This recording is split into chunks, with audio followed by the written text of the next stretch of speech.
Hey everybody, welcome to the Crohn's Fitness Food Podcast, dedicated to raising awareness, sharing IBD stories, and offering support for those with Crohn's and colitis. Together, we can share knowledge, experiences, and help show the world the many faces of IBD.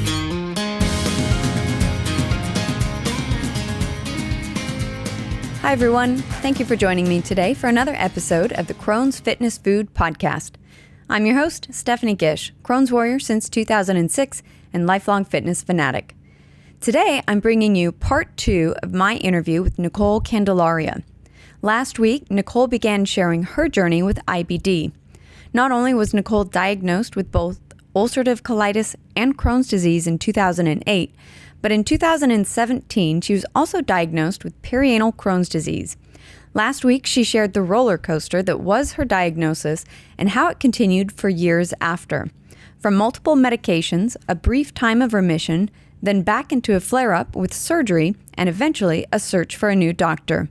We pick up today in her journey when she met her new doctor in New York City, 1,200 miles from her home in Miami. I got the phone call that I had the green light to actually move on forward. I made the appointment as soon as I possibly could, and I flew out. When I met her, oh my God, I think it was emotional for me because it was a saving moment for me where I found a doctor that is listening to me, that's hearing me out, that knows that it's not just in my mind. Because, the doctor that I was still being treated by was very hesitant. There was a moment where it seemed like he didn't believe what I was going through, because he kept saying, you know what, let's just wait a few more weeks. Mm-hmm. Let's see. And the thing is that by waiting to see, my fistula came back. And I told him not that I have a feeling, I'm starting to exhibit symptoms, and I'm also having discharge. That were red flags before. So, he just, he did certain tests, but the tests weren't showing enough. So he just, figured, no, you don't have it. We're just going to continue on waiting. So as we continue waiting, I made sure that I did my own aggressive research to see someone else, because I couldn't continue. I felt like I was going downhill. I wasn't getting any better at all. And that's so important. I think that really illustrates just how important it is that we not only advocate for ourselves, but to not also fall into that trap of second guessing ourselves when it's like, we know something's wrong. And when you don't have a healthcare partner that is truly partnering with you, that is devastating, not just emotionally, but physically too. I mean, it's so important to find a doctor who is listening and is ready to take you on the journey, with them. Oh yeah. No, I don't think I really truly grasped how important that was until I started actually having to meet with different gastroenterologists. It's one thing to have different specialists, because I had so many different types of specialists helping with my case, but I didn't realize how drastically different a gastroenterologist can be from one to the other. Yeah. So when I met this doctor in New York City, she blew me away with all the information that she was giving to me. She said, first off, that medication that you're on, not the right choice of drug. She said, this is what's speeding up your process of the narrowing in your rectal area, and which is why you're having to need all these procedures to stretch out your diameter. So she said, we have to take you off of that immediately, because Remicade is great for so many segments of your intestine, but not so great for your rectum. The reason why is because Remicade immediately stops inflammation, or at least it's a lot faster than other biological drugs. But by doing that, it rapidly leaves behind scarring tissue. Oh, wow. So it's easy to just surgically remove parts of your small intestine and large intestine than it is to remove your rectum, she said. So Remicade is best to use in other parts of your body as far as when it comes to Crohn's disease and colitis. But when it comes to your rectal area, not the preferred choice for that reason. So she put me through she made sure that the time that I was there, she utilized it as best as she could. Wow. Oh my goodness. She definitely pulled a lot of strings. She gave me her personal number. She made sure she had me go to the hospital that she's affiliated with. She made sure that she definitely, took power. Wow. And control over what would happen. I think a lot of the doctors in the hospital that she's affiliated with were a little bit scared of her because this is how she is. She made she sure knows that what she wants. She wants. Yeah. So, and she truly told me before she had me walk across the street to the hospital, she's like, I'm going to advocate for you. I don't want you giving up because I'm not giving up on you. So how awesome. You hang in tight because you've had to go through unnecessary suffering. Yeah. So many different diagnoses that you've been given that could have been prevented. Wow. So she's like, I'm going to do my best to help you because I can't stand seeing anyone suffering unnecessarily when it can be treated properly. So she had me run through so many tests. She purposefully admitted me into the hospital so that I had everything done within the 24 hours. So I had a abdominal MRI. Because you were still on a flight, like a vacation at this point to come up and see her. Yep. Yeah. So she was making sure that I got everything done before I had to return. So I had no idea that there were so many different types of specialized MRIs. I knew that there was just pelvic MRI and a abdominal MRI, but the type that she chose, at least for the pelvic area, was to determine if I had that fistula that I was telling her about. Sure enough, the results came back and it showed I had the fistula. So in my deep gut, when I knew that I had it, and the doctor in Florida wasn't listening to me. Yeah. He should have been more aggressive, but he didn't. He went based off on just the basic knowledge that he knew. And I don't want to say basic knowledge because you know what? It's not their fault. Well, a specialist takes so much extra training to specialize in that area. And so a regular gastroenterologist just doesn't have that. They haven't dedicated the same amount of time. And so just what it is. Yeah, exactly. So I can't fault doctors for that. But she definitely, as soon as she was able to get so many different answers to me within a matter of 24 hours that doctors that I was with for months and even years couldn't even give me.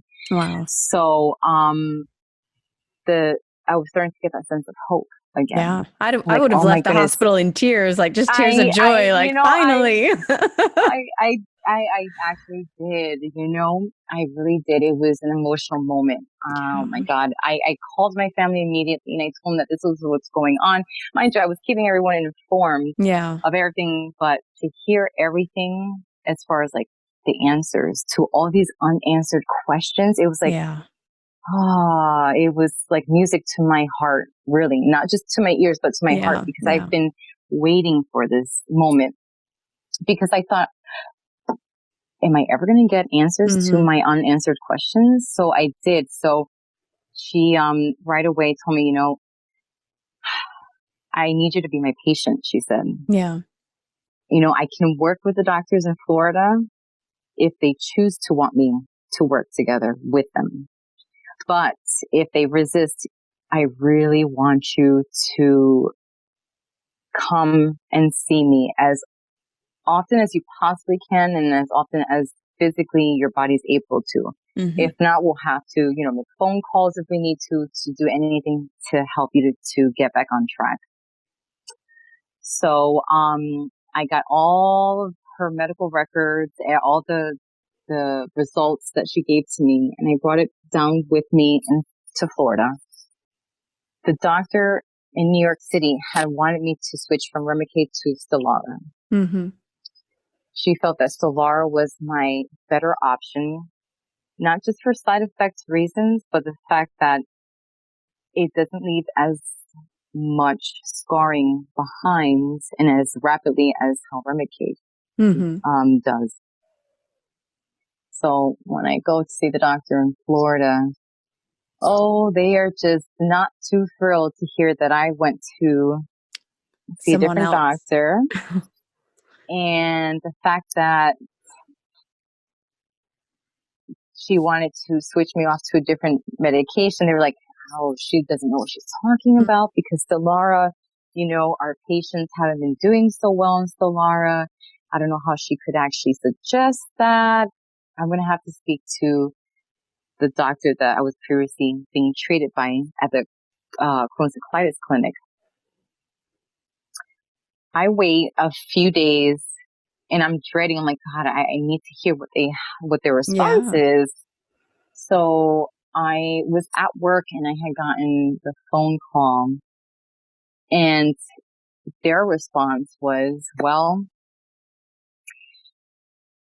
Stelara is not the right drug for you. So the only thing that we can do for you right now is either try to increase your levels of the Remicade, because at that point, I was already going every 6 weeks instead of every 8 weeks. And they did increase my dosage. So it's either increasing the Remicade or having to go into surgery. Wow. So I was like, okay, no, I can't have surgery. I, prefer to have, to see if maybe we can increase the Remicade just to see what happens. At that point, I was like, you know what, let me just see what they have to say. Because at this point I was like, okay, I'm hoping I'm making the right decision because I'm switching off from Remicade, going to another biological drug. And you hear about how when you switch from one biological drug to another, you can actually build up antibodies. So I was a little bit afraid. And, I secretly kept going up to the doctor in New York and I explained to her what was going on. And then one thing actually I did forget, because of so many different events that have had happened as we're talking. It's a journey. I'm remembering too. I'm remembering the most important part. She had actually recommended me to see a colorectal surgeon that happens to also be world renowned for Crohn's and colitis. Wow. He's also in New York. So when I had actually visited him for a consultation, he did what I say, I guess an inpatient procedure, but it was within the appointment. It wasn't something that I had to prepare for. I don't know what the proper term would be for that. It's an inpatient, kind of the in-office kind of stuff that they do. That's all I know. Yeah. I don't know if there's a technical term. No. Yeah, you're right. So when he examined me and he told me, like, you're nowhere near needing surgery at all whatsoever. All you need is medication to treat what's going on. Wow. To help minimize your symptoms. Now, maybe along the line later on, if we see the medications aren't helping, then we may have to consider other routes. But he's like, you're nowhere near needing surgery. Nowhere near at all. So, I passed that lovely information off also to my doctor in Florida. And, everyone has a different view on everything. So it just came to a point. And people don't like to hear that they're wrong. And so the doctor in Florida probably took it as that way, as this, this personal attack, which he shouldn't, but that's. I know. And I felt bad. Yeah. I felt bad. Oh my God, how do I tell the doctor? Because I really, I'm sure it's not always easy to hear that a patient of yours is going to see another doctor. Yeah. For a second opinion on things. So I eventually, I'm like, you know what? I gotta take that leap of faith and hope that the doctor in New York is not gonna steer me wrong. So I left the doctor that I was seeing in Florida and I flew back again to New York and I said, I'm all in. Let's do this. It was, it was a journey because it was a lot of flying back and forth, just for annual checkups. Then, it was also very difficult with my insurance to get the approval for the Stelara. Mm-hmm. So mind you, the fact that I was living in Florida, had a Florida insurance, and then was going to New York City to receive the treatment. So it took a little bit longer than what I liked and what the doctor she was trying to avoid so much of a struggle, because as we were weaning ourselves off of the Remicade, we were hoping to start the Stelara at a certain point. We had already had a time frame, like, okay, we need to make sure we get you on this. So it just took too long with the insurance. And then at that time in Florida, we were having our hurricane season. We had a hurricane come. It threw off everything. My flight had to be rescheduled for a different time. I had to move my appointment forward more. So I went, I think, almost more than 8 weeks without having any medication. And I was completely miserable. I was concerned that I wasn't even going to make it to New York. But I was so terrified to cancel my flight and not getting there. So when I got there, at that point in time, I had a lot of rectal pain at this point, and I was getting fevers.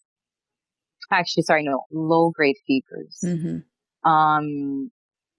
the pure fatigue that I was feeling was just none like no other. I couldn't even explain it. And then my heart rate, that was another concerning issue, because my heart rate was just skyrocketing completely.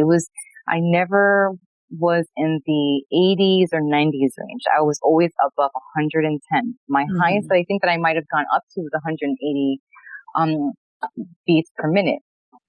So I was battling so many symptoms. It was just so hard to be able to walk without feeling so miserable. So by the time I had gotten the Stelara, I think my body was just so out of control at that point. 2 days after the Stelara, I had 102 fever. I was so sick. I just I knew something was wrong. So I had called the doctor and I said, I'm not feeling good. I have a fever. What do I do? Because my flight to return back to Florida is the next day. So she said, you cannot go to Florida right now. Yeah. We're going to have to reschedule that. You're going to have to come into the ER. We need to make sure that you're not having a reaction to the Stelara and that there's something else going on. So I go to the ER. I do get admitted. They have me on antibiotics. The antibiotics do help. And then, because they realized that it was definitely the inflammation that was causing all the discomfort and the fistula not being treated either. So, the antibiotics that they had me on it was 2 different antibiotics. I can't remember the name, but it was 2 different antibiotics, and they gave me other different, I think it was magnesium and other different things to help me to kind of boost the body back up. Because if the antibiotics didn't work, then I would have actually had to have a procedure, especially for the fistula area. And we were trying to avoid touching the fistula in any shape or form. So I think by the second day, I was a lot better. I didn't have a fever. And they said, you're safe to go home. Wow. So at home, as in stay in New York, don't go back to Florida, because we still need to we need to monitor you. So was this still 2018 at this point? Maybe towards the later end, or had it turned into 19? Oh, sorry. So this was actually, at this point, it was 2019. Because this is all fairly recent. I mean, within the year or so. Yeah, pretty much. Yeah, like the first visit that I had with Dr. New York was in June of 2018. Wow. Yeah. No. It was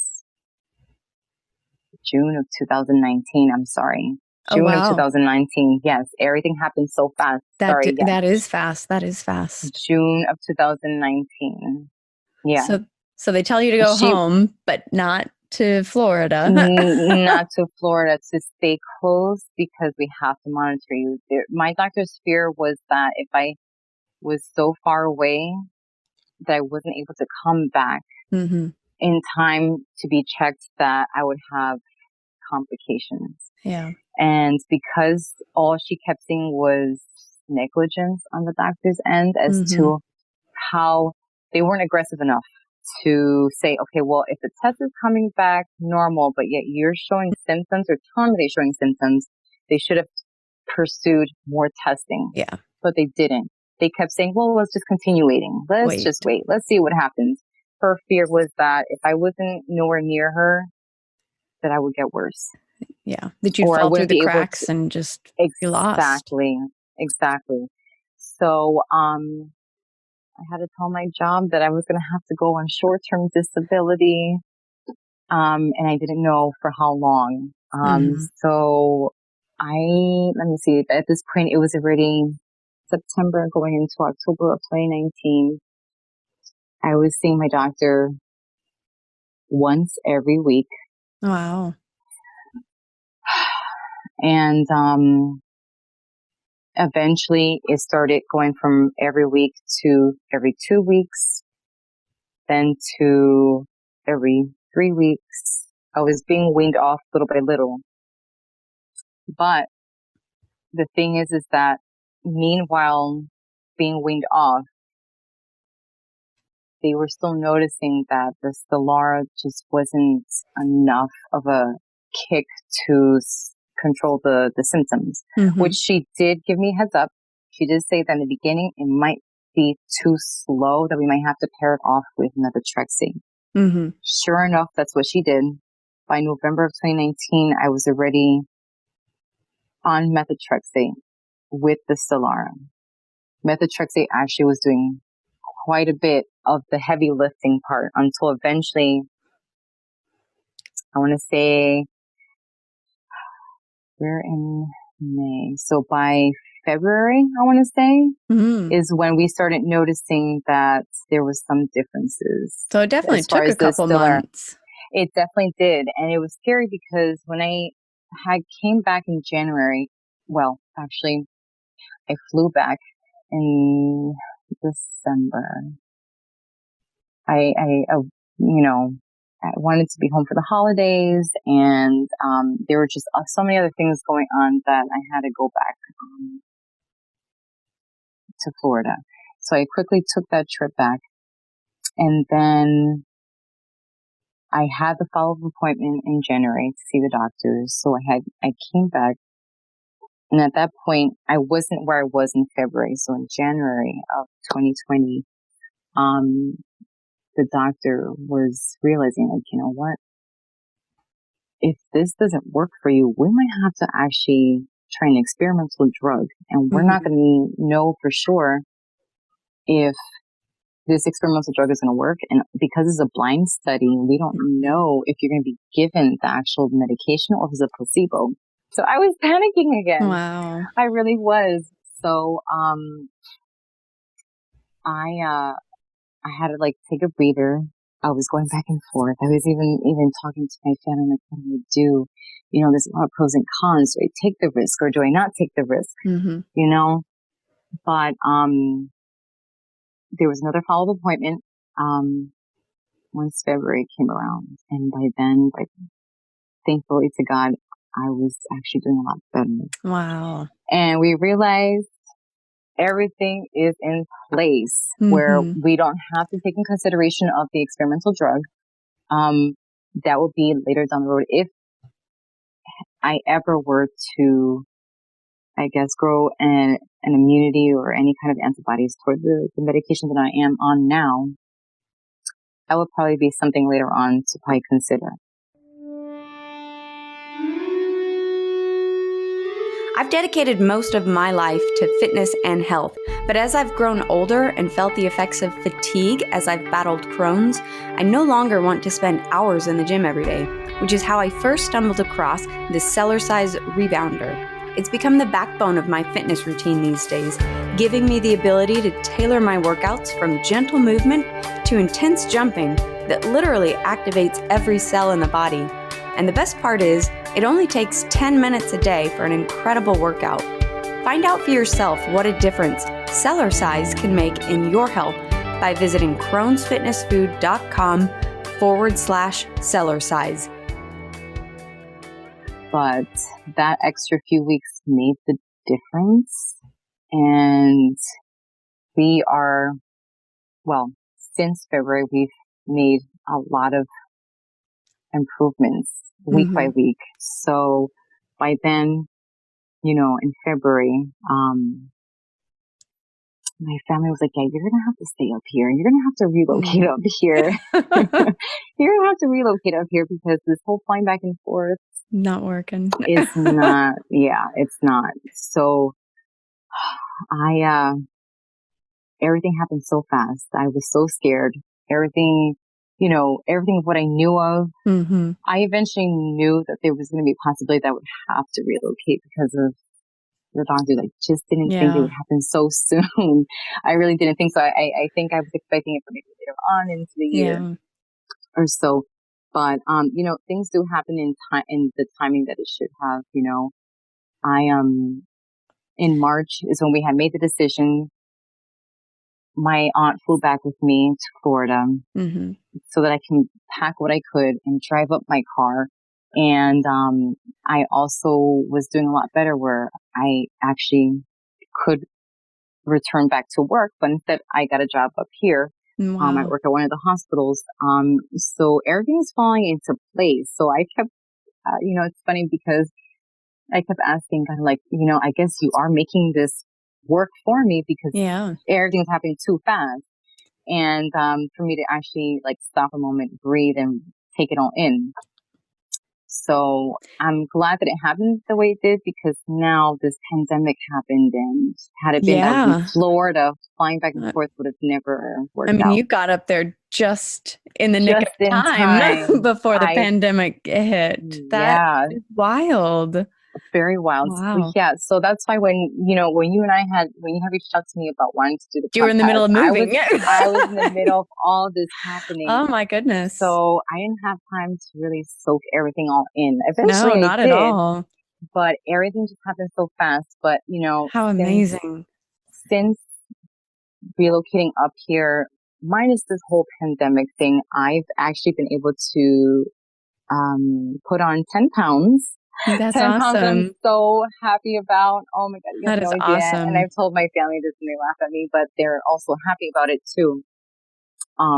Just to see that I'm putting on weight, it's funny because people, they always focus on, oh my God, I have to lose weight. And there's a leap of joy of that. Mine is the complete opposite. Yeah. I just couldn't wait to gain more healthy weight.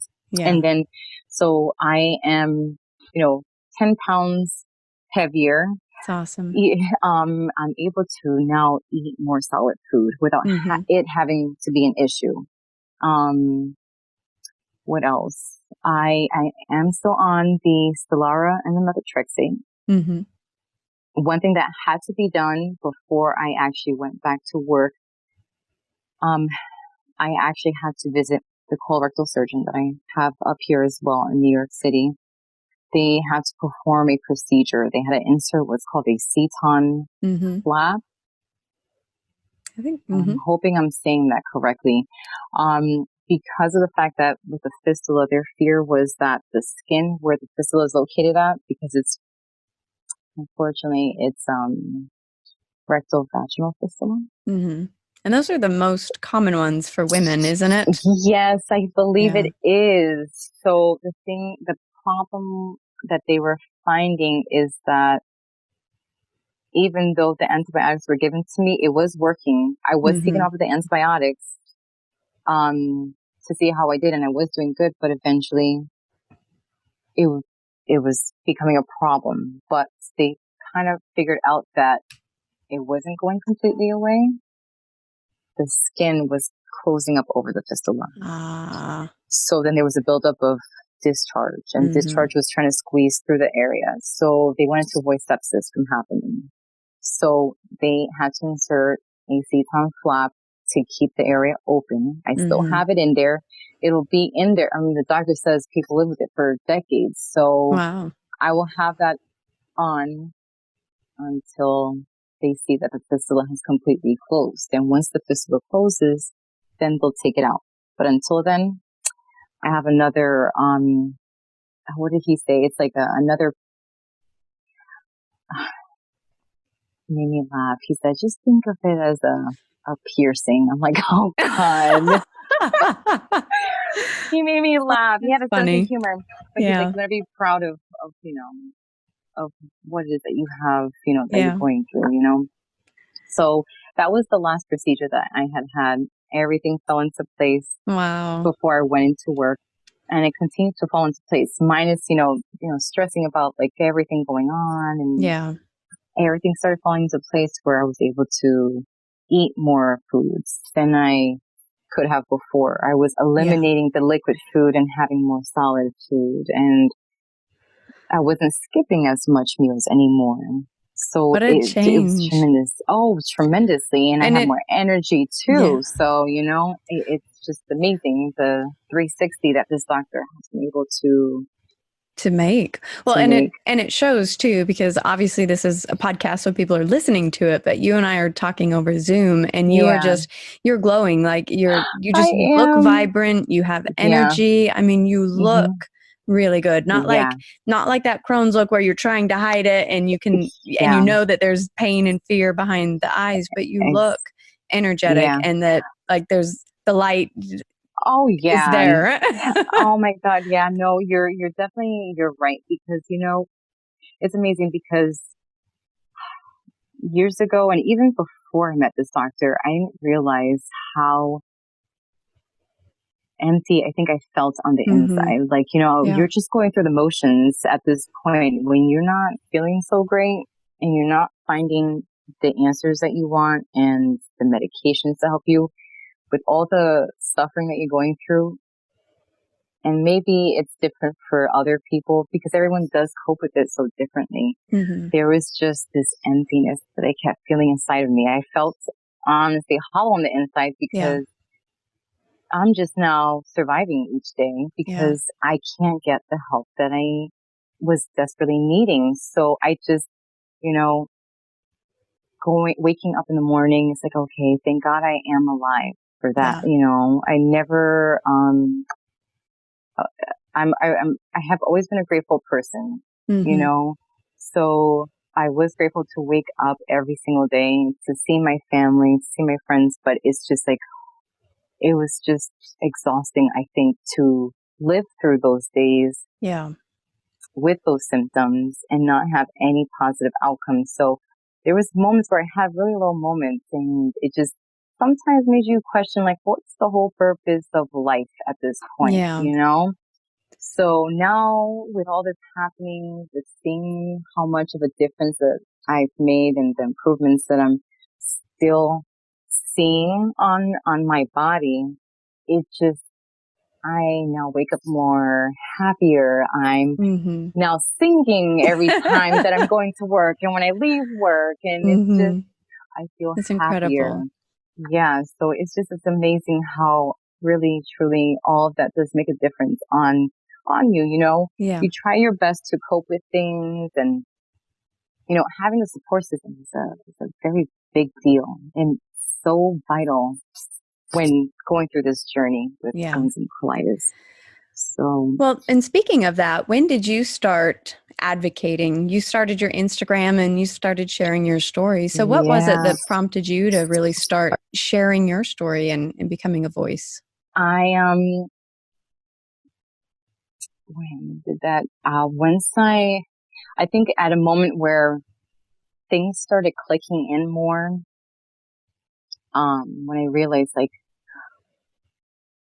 wow, I'm not the only one that's going through this, because at that point in time, I think it's going to be 2 years, I think, almost 2 years or 2.5 years ago. Because I was always doing research but there was part of me that was afraid to like dive completely in and see what other people out there are putting out there. Mm-hmm. And I also thought too, my God, I mean, I haven't come across anyone physically that has Crohn's or colitis or both to say, yeah, I'm going through the same thing as you. No, I haven't. Because a lot of them, their cases were moderate or maybe mild. So I just kept thinking, yep, no, it's just me. It's just me. But then once I started kind of opening up my, I guess, being more open-minded, I should say. And I saw that online that there were people out there that also were going through the same thing as me. I'm like, oh my God, I'm not alone. Yeah. I'm not alone, you know? It's, it was very, this sounds so bad, but it was just like a relief. Like, oh God, I'm not the only one going through these complicated moments. It makes a difference. Just me. Yeah. It really does, you know, because I thought, oh my God, I must be doing something wrong with the way, what I'm choosing to eat or, you know, because I always say, yes, you have to watch what you eat, but it's like, okay, how much do you have to watch to really make the difference? So when I saw that, it just really had me thinking like, you know what? I think it's time to really put myself out there, put because also too, I went through also a phase where my body image, you know how Crohn's disease, it alters your appearance of your body. Yeah. You know, your weight gain or your weight loss, you your fluctuate skin drastically color, and your hair, having hair loss and other different things. So I just, you know, I knew that I had wanted to put myself out there, but I'm like, God, am I ready to actually really, like, you know how they say once you take off that makeup and everyone sees you, your raw, complete self, like, am I ready to actually have the public see me for who I am and for all the struggles that I've been through? Because in my mind, I'm thinking, no, I wasn't completely comfortable with my body image. I mean, there was no self-love happening there. It was more like I was disgusted with my body. I hated my body because my body shouldn't be, you know, reacting the way it should. I was just so many different emotions. So with time though, the experiences that you have, especially with this type of, disease, you know, it really can be humbling at the same time. As crazy as it sounds, it can be very humbling because it really puts things into perspective as to how thankful you need to be for your body, because your body is really truly trying to do its best to fight for you. So it's fighting for you while it's fighting against you. So it's fighting for your life. So you have to appreciate that as much as you can. It's not your body's fault that all of a sudden the switch that went on to try to defend itself, it broke. Yeah. It's not its fault, you know? So that's when I had I had to be reacquainted with myself again. Is that what prompted your Instagram handle then? Kind of this journey and that processing of all of this? And I haven't shared it, so go ahead and share with the listeners what that handle actually is. It'll make sense. You can, it's at Crohn'sically _beautiful, correct? Yes, that's correct. And I love that, especially hearing kind of the journey to get to that. What's behind that? It really is a meaningful username. Yeah, thank you. No, you know, and it just I think came to me just one day because, you know, we talk about like how ugly it is for the experiences that life gives us. And there are moments where you feel like this is just really bad with the, you know, depending on where you are in your life and where you are with your diagnosis, if you're in relapse and whatever else might be happening. So thing is that to me, once I started realizing things and having that perspective of everything kicking in. And it was like an aha moment. Like, you know what? There are a lot of ugly moments, but they're beautiful moments, as crazy as it sounds, because it leads to a different view of things. Like, to me, I treasure every moment possible that I can.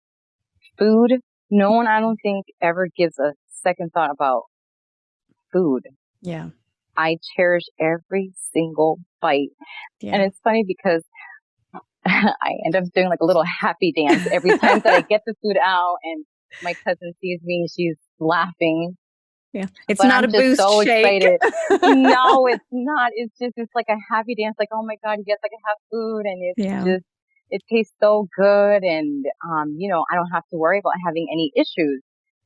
So it's just savoring one taste at a time, being able to get out of bed and walking, even if it's just to the bathroom, or because there was a point in time where when my symptoms weren't being controlled, my heart rate was so out of control where when I would get out of bed, I would get so dizzy that I came close to fainting. Mm-hmm. And I didn't know what was going on. I had to see a heart specialist and they had to find out what was going on. There wasn't too much information on that. Where the doctor here did say that there's a possibility that it could have been that maybe you had, where your heart rate actually speeds up whenever you're, standing up. Oh, POTS. That's it. POTS. So they have a suspicion that that's probably, I could have a slightly mild case of that. Now that my inflammation is being controlled, my heart rate doesn't go as crazy high as it used to, but it doesn't take a whole lot to get it up past 100. So, being able to be on my feet for a few minutes, it's an amazing feeling. And to be able to walk a distance, I mean, it really makes you realize how precious life is. You can easily take every little thing for granted. And had it not been for all these crazy experiences, I wouldn't actually know what that felt like to really appreciate things in its full capacity. So I think to me, it's just a beautiful journey of difficult experiences that lead you to see things in a very different perspective. It's not always easy, because I can tell you right now, even though I'm saying this, there are moments where I feel like, I do have a little bit of self-doubt and I do have some down moments. I am stressing, but it's nothing to where I was before. So it's just every journey that a person goes through, it's their own unique journey, and their journey is always going to be different from everyone. I never ever want anyone to ever feel that their journey is less than anyone else's, because it's your story. You have to be proud of the days that you get through. You have to be proud of the accomplishments that you make. Sorry. So it doesn't matter if it's just little accomplishments of like, well, today I made it through without having to use the bathroom as much, or getting through the day without, I don't know, it could be exhausted, whatever it is. Those are accomplishments. For some, it might not be accomplishments, but it really truly is. Those are the moments that you have to embrace in yourself and really pat yourself in the back. That's where the self-love comes into play, where you have to be ready to tell yourself, well, okay, I am going through this, but I am much better than I was the other day. Or if I do have a setback, it's okay. My body is doing the best that it can, and we'll get there. And if you did get through it, you have to thank your body and be appreciative. Like, yes, my body is capable of this because I know it's strong. I know that it'll never fail me, even though when there's moments that it feels like my body will fail itself. So it's just, you have to love yourself entirely. Yes, you do. And I I love that. I absolutely love that perspective and the advice. It's beautiful, and it's such a wonderful way to look at it. And as we get ready to wrap up, I mean, you have shared just an incredible journey with us and given just a wonderful perspective too. But is there any last thing you want to share, any piece of advice or to anyone that's listening with or without Crohn's? Yeah. So for those that are just being diagnosed, I know that right now it feels like it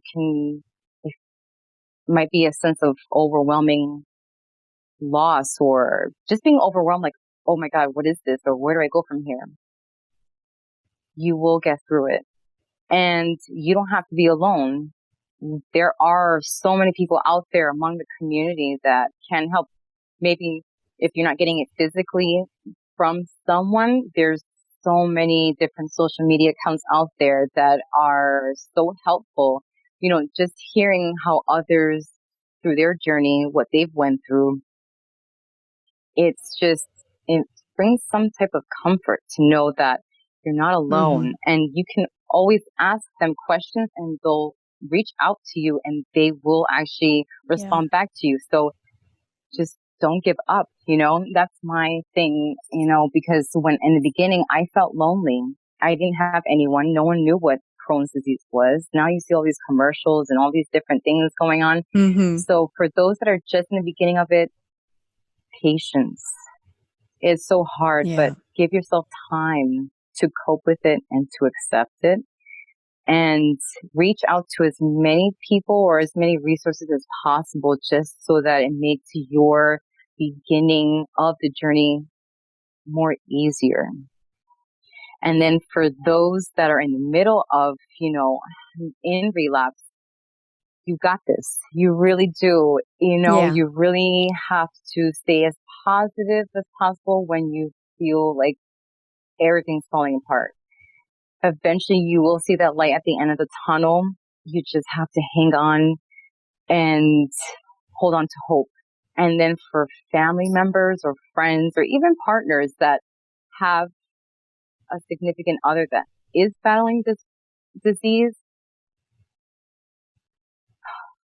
try to read up as much as possible so that you understand truly the facts and the details of the disease so that you can better understand the person. Because for us, we're never going to feel as if you understand us because you're not going through it, unfortunately.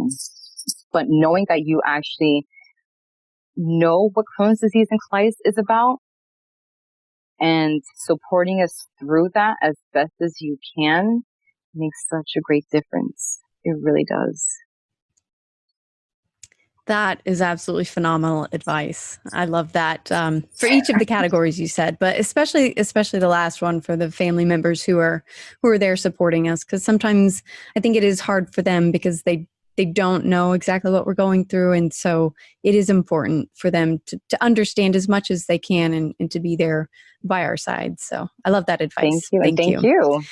Yeah. And thank you again for sharing your story, for sharing this journey with us. It's been absolutely a pleasure to talk with you and to hear your story. Thank you. Thank you for inviting me and for allowing me to share my story. I hope that it helps someone along the line that is listening to this. And, you know, it's people like you that helps to make a difference, to spread awareness, because it's so important. Not many people know about what Crohn's disease still is or what ulcerative colitis is. So it's so important. So keep on doing that wonderful work that you're doing, because it's just, it helps. It really does. Thank you. I can't thank you enough. And, you know, I look forward to other conversations that we might have, even if it's behind the camera. I'm looking forward to it. I do too. Thank you for listening to the Crohn's Fitness Food Podcast. I hope you enjoyed this episode. If you have an IBD story, either as a patient or a family member that you'd like to share as a guest on this podcast, or if you have a topic you'd like to hear about, send me an email at crohnsfitnessfood@gmail.com. If you'd like to learn more about me and my Crohn's journey, follow me on Instagram using @Crohn'sFitnessFood, or Visit my blog for in-depth articles about my struggles and victories with Crohn's through diet, fitness, and lifestyle at www.crohnsfitnessfood.com. And finally, remember, be strong, be grateful, and be the warrior that you are.